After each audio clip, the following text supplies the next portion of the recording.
Donc je vais vous présenter rapidement le mode projet en classe inversée. Il s'agit d'un travail par équipe de 4 étudiants.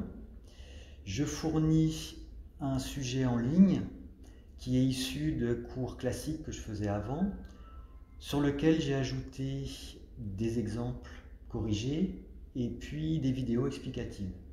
L'objectif est que les étudiants puissent travailler en grande autonomie et donc l'enseignant change de posture et devient une ressource.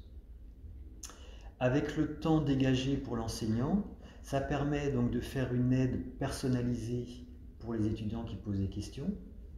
Alors il ne s'agit pas de répondre aux questions directement, mais d'aider les étudiants, de les mettre sur la voie, de les faire réfléchir et de les diriger vers les bons documents. Et l'autre partie du temps dégagé permet d'avoir une évaluation orale en face à face. Pour ce faire, il y a des rôles prédéfinis dans l'équipe. Il y a un rapporteur et un planificateur. Le rapporteur vient me donner l'évolution du travail de la semaine, alors que le planificateur va s'occuper de la partie organisation du travail. Les critères d'évaluation sont reliés au référentiel de compétences. À eux seuls, ils ne permettent pas de valider une compétence, mais je m'en servirai lors des discussions en équipe pédagogique. Bonjour, monsieur le rapporteur. Donc, je vais vous expliquer les critères d'évaluation. Donc, tout d'abord, il y a une évaluation personnelle sur votre prestation. Donc, je vais regarder l'appropriation du sujet, la restitution donc, du travail de l'équipe pendant la semaine. Ensuite, l'interaction. Vous allez me poser des questions, je vais vous en poser. Et puis, la prise en compte de mes remarques. Donc ça, c'est une note personnelle pour vous. Dans ce même entretien, il y aura une note pour l'équipe. Alors là, je vais prendre en compte le planning, voir s'il a été tenu à jour, l'avancée dans la semaine, donc le travail qui a été fourni cette semaine.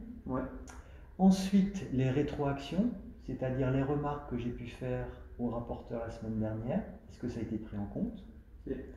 Et enfin, le lien avec le rapport d'activité. Donc je vais regarder vos 4 rapports d'activité, si c'est bien en lien avec le travail que vous me présentez cette semaine. D'accord? Alors pour commencer, je vais aller voir votre planning. Voilà. Donc nous sommes le 29. Donc je vois en vert les tâches qui sont finies à 100%. Nous avons en orange les tâches en cours avec le pourcentage. C'est ça. Et en rouge, ce qui est à faire. Donc le planning est à jour, il est tenu. Donc ça, je le marque dans le rapport de cette semaine, planning à jour.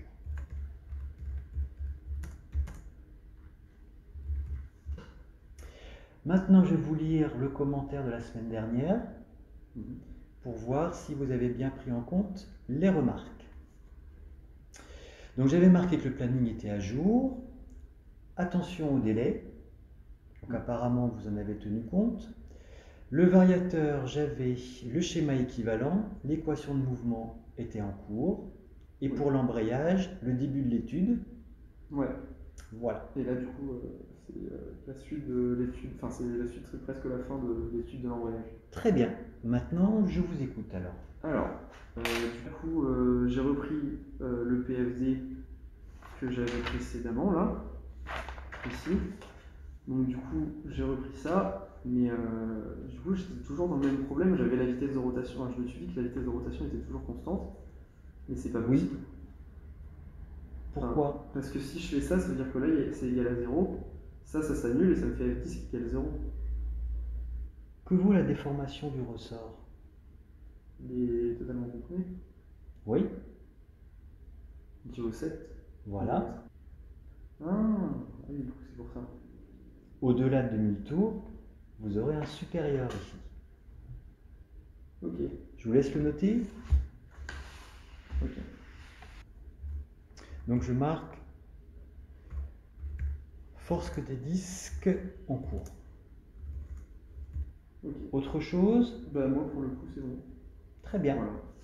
Merci. Merci.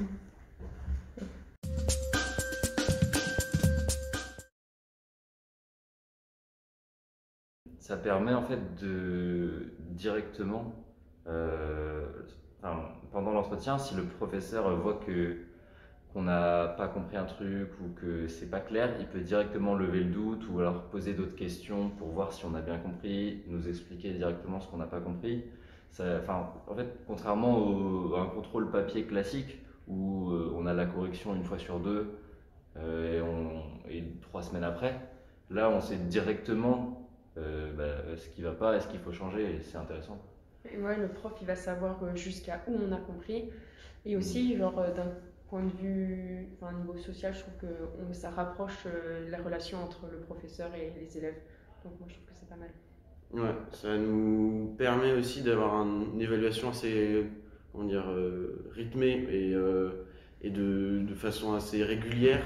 Ça nous évite de pas avancer pendant 2-3 semaines et se trouver à la fin avec une tonne de travail.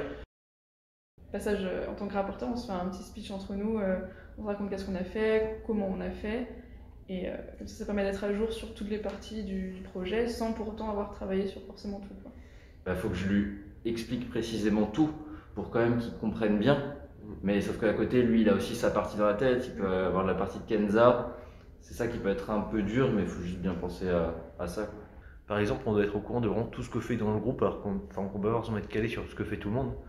Et c'est compliqué de suivre derrière un bon rapport. Sans forcément avoir touché à toutes les parties du projet, on a quand même une compréhension globale de ce qu'on est en train de faire. Et ça nous permet, par exemple, aussi nous, on explique aux autres, donc il faut qu'on sache expliquer, donc il faut qu'on ait quand même bien compris.